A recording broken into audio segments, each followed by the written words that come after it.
Let's check how does a software developer makes a cake.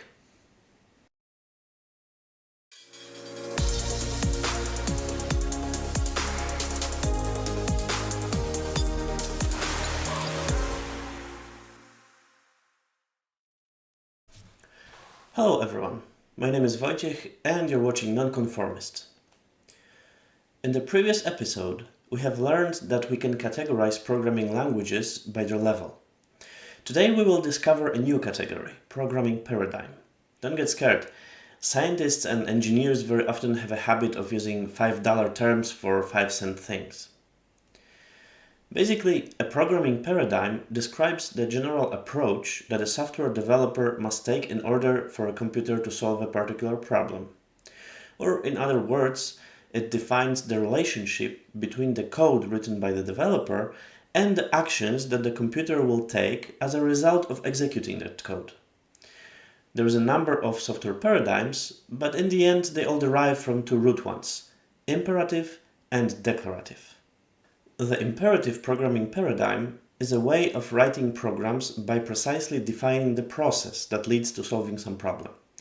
For example, if our desired result is a cake, an imperative approach towards achieving this result would be writing a recipe. Having such a recipe, we can pass it on to someone who will execute it step by step, and if it didn't contain any errors, we should receive exactly what we desired. In turn, the declarative programming paradigm is a way of writing programs by precisely describing the desired results we want to achieve. In this paradigm, we don't worry too much about the process necessary to achieve the results described. It will be a concern for someone who will be tasked with solving the problem. In our previous example, a declarative way of making a cake would be writing down, for instance, an apple pie with cinnamon, raisins, and a crunchy chocolate base, because why not? And believe it or not, in the declarative world of programming, this is more than enough to enjoy tasty cake. I suspect that after my description, the declarative programming paradigm may sound a little bit like magic. So let us start with this approach towards writing software and explore it a bit further.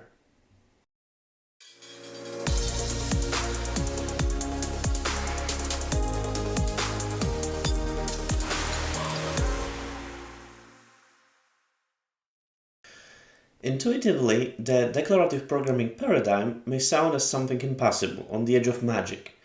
Is it really possible just to describe what we want to achieve and the computer will somehow give us just that? Well, yes, but such a great convenience comes with adequate costs. To figure out the limits of declarative programming, let's return to our example with cake. If you take the imperative approach towards making a cake, which is writing down a recipe, then even smart enough 6 or maybe 7-year-old kid should be able to bake it, as long only as it will follow all steps of the recipe to the letter. And even if you wanted to get a different cake, it would be enough to just prepare an appropriate set of instructions and give them to the same kid. However, if you gave it only a brief description of the cake you wanted, the chances that you would receive that cake would probably be quite slim. The reason is that in order to make a cake based only on brief description, a person must have a lot of knowledge and experience in the field of cooking. So instead of a primary school kid, we would rather need an experienced chef from a world-class restaurant. Now, let's consider that we changed our mind and instead of a cake, we would like to get an origami with a shape of dragon, because why not? If we then prepared the detailed instructions, our kid would probably be good enough to fold it. But if we prepared a description of the origami and gave it to the world-class chef who baked us the cake last time, most likely he'll just spread his hands helplessly. This task goes beyond his area of expertise.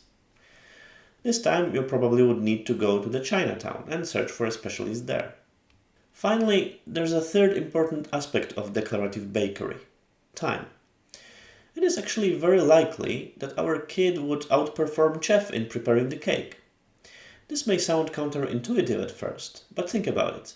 The kid can start working on the cake right away, while the chef might need to seek for a specific recipe or maybe spend time on figuring out how to properly connect apple, cinnamon, raisins and chocolate spices so that the result will be tasteful. I hope you get the idea.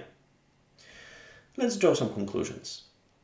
Firstly, if you remember from the previous episode, the computer's processor is designed to execute programs command by command, which means that in the end our declaratively written program must be somehow converted to an imperative one, the machine code.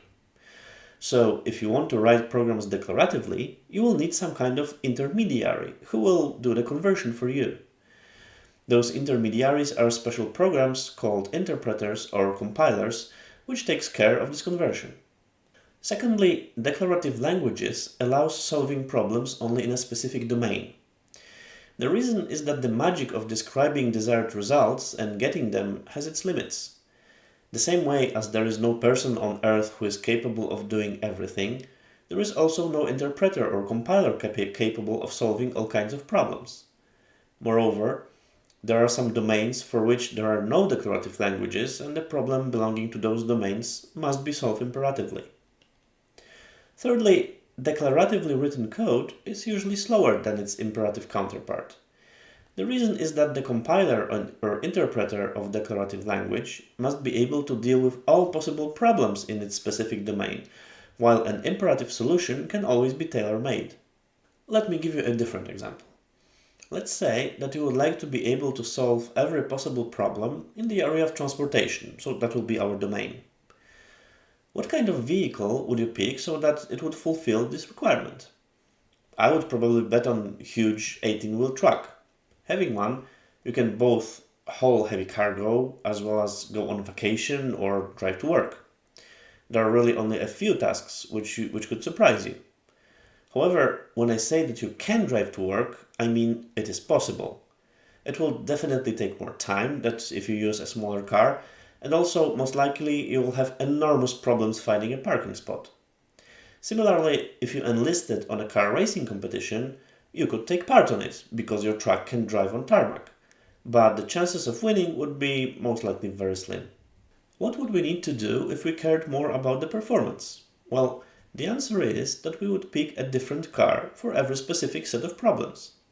So for hauling heavy cargo, we would still pick an 18-wheeler, but for the purposes of driving to work, we could choose a sedan, or hatchback in Europe, and a sports car for, well, car sports.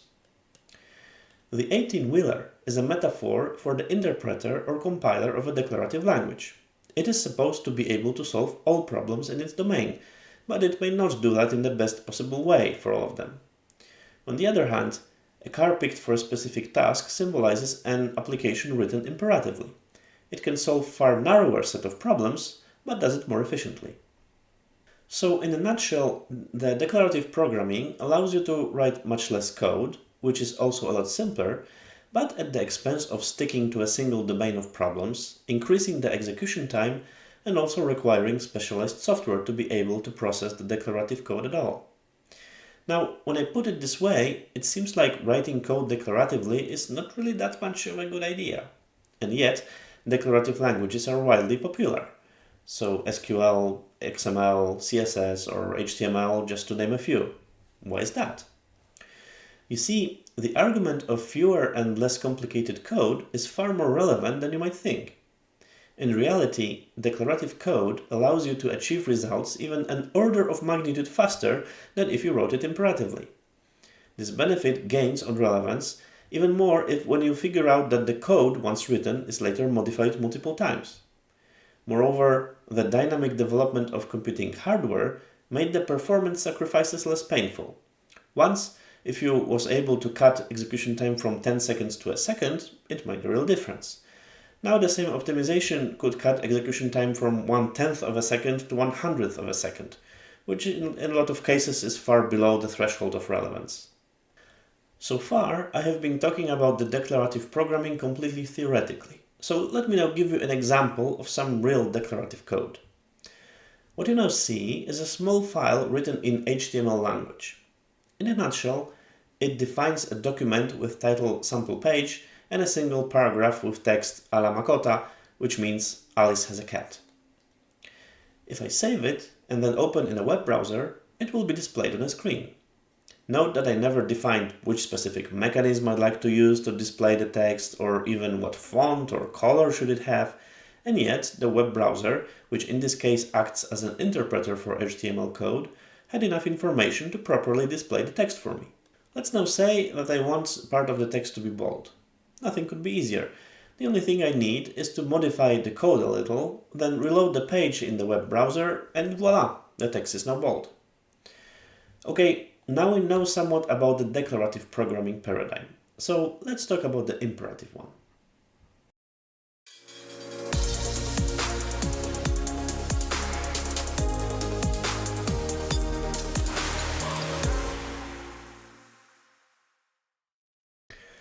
The imperative programming paradigm is a way of writing programs by defining a process. What it means is that given a problem to solve, the developer must first break it down to smaller, more manageable problems, come up with solutions to all of them, then figure out a process which will implement those solutions, and finally write it down as a source code. Let's say that we have a pile of books and we want to be able to search through them efficiently. That would be our initial problem. If they are ordered randomly, the only option is to process them one by one, which is obviously far from efficient. So it makes sense to reorganize them so that they are ordered by title or author and maintain this order when we add new books or remove them. Given they are sorted, we could implement more efficient searching algorithm which takes advantage of this arrangement. So now we have a process defined. Sort the books, maintain that order, and then perform the search on ordered set instead of random one. This tells us what we should do to solve the problem, but doesn't yet tell us how. Luckily, there are many well-known algorithms whose task is to sort a set of items by a given key. For the purposes of sorting books, we may for instance pick one called insertion sort. Also, there is a well-known algorithm for searching efficiently through a pre-sorted items, and its name is binary search. We have now solutions to our problems, but we are still far from finish line, because algorithms are only concepts. We need to implement them in a programming language of our choice, and then possibly integrate into our project, which means carefully connecting the new implementation with existing code. And only then we can say that the initial problem was actually solved. As you see, solving problems with imperative approach towards software development is definitely more complicated than in a warm, cozy world of declarative programming. But as you might have already guessed, for such a price there must be also some equivalent benefit. And indeed there is. Imperative languages, regardless of which we choose, are far more versatile than declarative ones. For example, let's consider a declarative language called SQL. SQL was designed to simplify performing various operations on data stored in databases. But that's mostly it. If we step outside this scope, SQL becomes mostly useless. But if we in turn inspect an imperative language, for instance C#, we will be able to write desktop applications, web applications, cloud applications, mobile applications, AAA games, and even to a limited extent program microcontrollers. That's not all. You can also execute SQL queries in your C# code to work with a database. But that's still not all. You can even use C# to write your own database which will accept SQL queries. The truth is that the versatility of imperative languages is such a huge advantage that vast majority of software development nowadays is done just this way. You might be now wondering, if the imperative programming is so popular, is it really that difficult and inconvenient? No, I think not. It certainly requires more effort than writing things declaratively, but imperative programming has evolved to a great extent since its creation. This process resembled somewhat an arms race. Increasing demand for more complex applications forced software engineers to improve programming languages so that they were more convenient to use. And more convenient programming languages led to even more complex software projects. The first evolution of imperative paradigm was procedural programming. This milestone in development of programming languages was based on a simple observation that a lot of code written by software developers can be reused. For example, just a moment ago we learned about sorting. Ordering things by some criteria is a functionality which is present basically in every single application which deals with data. Since the algorithm itself does not change, Why don't implement it once and then reuse every time we need it? The concept was quite simple. Let's say we have a program that has several repeating blocks of code in it. We then take such a block and pull it out of the main sequence of instructions. Afterwards, we place it within delimiters, for example, curly braces or the words begin and end. And finally, we give it a name, thus creating a new procedure. Now, every time we need that specific block of instructions to be executed, we simply call the procedure by its name. Along with procedural programming came also a new concept of modules. If a piece of code can be turned into a procedure and reused inside a project, why don't also group multiple procedures and use them in multiple projects? This idea elevated concept of reusing code to a whole new level. Many procedural languages introduced one more interesting construct. You see, the same way it makes sense to group code and give it a name, it also makes sense to group data and give it a name. For instance, if you develop a piece of software meant for processing invoices, you will quickly realize that an invoice is actually a group of smaller pieces of information, namely personal data of the contractor and buyer, and entries of the invoice, and even an entry is also a set of data.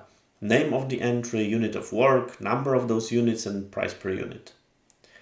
Led by this observation, designers of procedural programming languages introduced a way of grouping data and passing it around as a single item. Such a group, depending on programming language, was usually called a structure or a record. It quickly turned out that those two concepts of grouping, code in procedures and data in structures, cooperated really nicely with one another. For instance, one could enclose all information related to an invoice entry inside a structure and then pass it to a procedure, which validated it. That is, checked against invalid values like negative price or missing description. This observation led to another milestone in evolution of imperative programming languages, object-oriented programming. The idea was quite simple. If procedures and structures work so well together, why don't just merge them into a new language construct? And that's how an object was born. But software engineers didn't stop just there. Having now a way of encapsulating data and functionality of some entity into a formal language structure, they designed a lot of mechanisms which allowed processing those objects in new, interesting ways. Please forgive me for not giving you any examples, but they would require at least some basic introduction into object-oriented programming. Just take my word for the fact that these inventions allowed developers looking at software development for a completely new perspective. As you hopefully now see, even though imperative programming is more complex than declarative, nowadays software developers stand on shoulders of giants.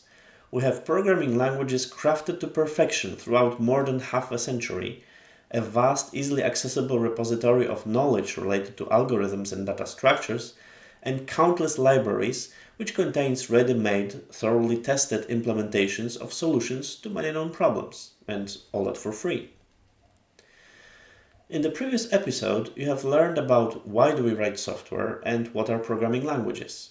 Today, I told you about programming paradigms and how the written source code translates into actions performed by the computer.